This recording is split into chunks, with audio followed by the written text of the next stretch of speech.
हमाम में सब नंगे हैं, तीनों मिलकर लूट रहे हैं। ये राजद, जदयू, भाजपा तीनों मिलकर लूट रहे हैं। और ये बात अभी सीएजी के रिपोर्ट में जाहिर हो गई। भाई वीरेंद्र जैसे लोग ये राजद के नेता हैं। मैंने आपको पहले कहा है कि राजद जो है ये कट्टा वाला दल है, कट्टा वाले नेता हैं ये सब।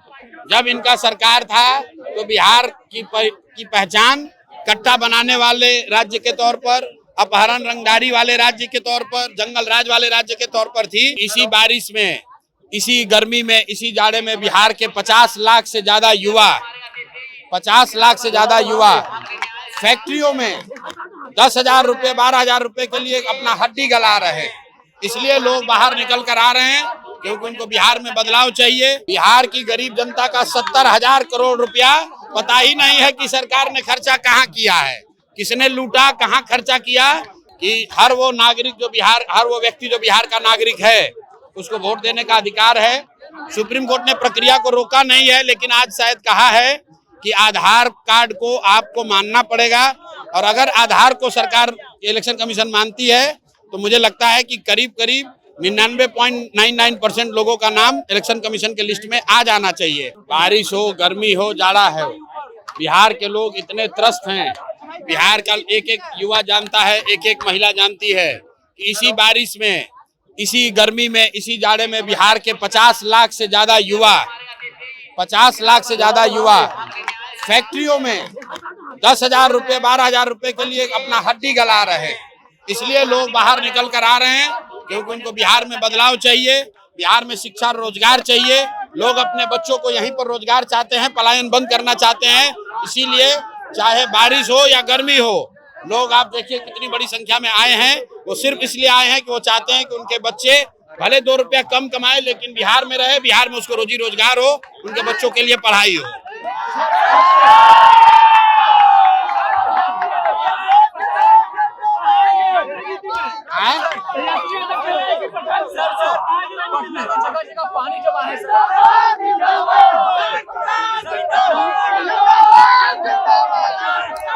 भैया पटना में पानी जमा है। आप बिहार के किसी भी शहर में जाकर देख लीजिए, एक बारिश हुई नहीं कि पूरा शहर का हालत नारकीय हो गया है। क्योंकि यहाँ पर सरकार का कोई काम है नहीं। शहरी विकास मंत्रालय जो है वो लूटने में लगा हुआ है, जैसे सारे दूसरे मंत्रालय लगे हुए हैं। आप देख रहे हैं कि अभी सीएजी ने बताया है कि 70,000 करोड़ रुपया, बिहार की गरीब जनता का 70,000 करोड़ रुपया पता ही नहीं है कि सरकार ने खर्चा कहाँ किया है, किसने लूटा, कहाँ खर्चा किया। ये हम नहीं बोल रहे हैं, ये सीएजी बोल रही है। और सरकार चुप है। आप इस 70,000 करोड़ में 17,000 करोड़ रुपया उस साल का है जब तेजस्वी यादव उप मुख्यमंत्री थे, वो भी नहीं बोल रहा है। तो इस हमाम में सब नंगे हैं, तीनों मिलकर लूट रहे हैं। ये राजद, जदयू, भाजपा तीनों मिलकर लूट रहे हैं।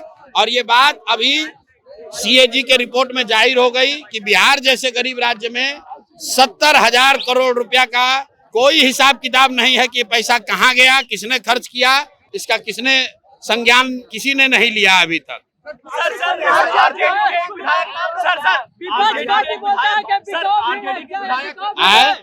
भाई भीड़ बिकाऊ है कि नहीं? आपके पास कैमरा है, आप जाकर लोगों से पूछ लीजिए। अरे भाई आप लोग पैसा लेकर आए हो तो बता लो, आप अपना कैमरा लगाइए, पूछ लीजिए।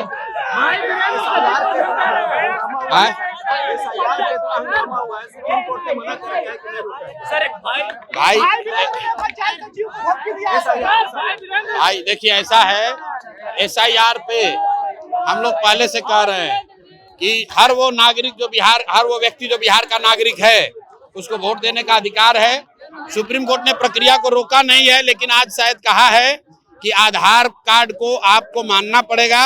और अगर आधार को सरकार, इलेक्शन कमीशन मानती है तो मुझे लगता है कि करीब करीब 99.99% लोगों का नाम इलेक्शन कमीशन के लिस्ट में आ जाना चाहिए। उसके बाद भी अगर कट रहा है तो लोगों से मेरा अपील है कि आप खड़े होइए, राजनीतिक दलों की मदद लीजिए, अपने सहयोगियों की मदद लीजिए, समाज में आप जिसको भी जानते हैं उसकी मदद लीजिए, ताकि आपका वोट कोई लेने ना पाए। इलेक्शन कमीशन भी आपका नाम काट नहीं पाए।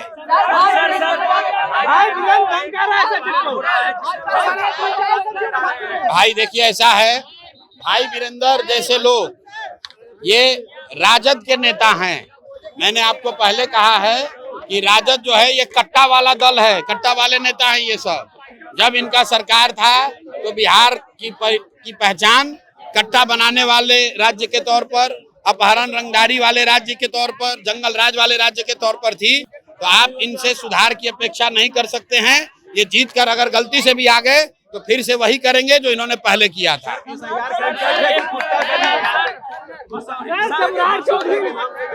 है?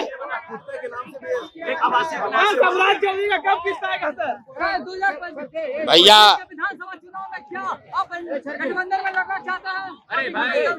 भाई तुम कहाँ बिहार में रहते हैं, आपकी बाहर रहते हैं? सम्राट चौधरी का किस कब लागू कर रहे हैं भाई? का मुद्दा उठा रहे हैं। सम्राट चौधरी बड़े टीवी चैनल पे बैठ के कहते हैं कि हमने पलायन को रोक दिया। अब जो लोग बिहार से बाहर जाते हैं मजबूरी में नहीं जाते हैं। अरे भाई पैसा कमाने के लिए अगर पलायन रुक गया है तो जिस गांव में भी सम्राट चौधरी चाहे वहां चले जाएं बिना सुरक्षा के, खड़ा होकर यही बात कह दें कि यहाँ से पलायन रुक गया है, लोग उनको जवाब दे देंगे कि पलायन रुका है कि नहीं रुका है। चलो।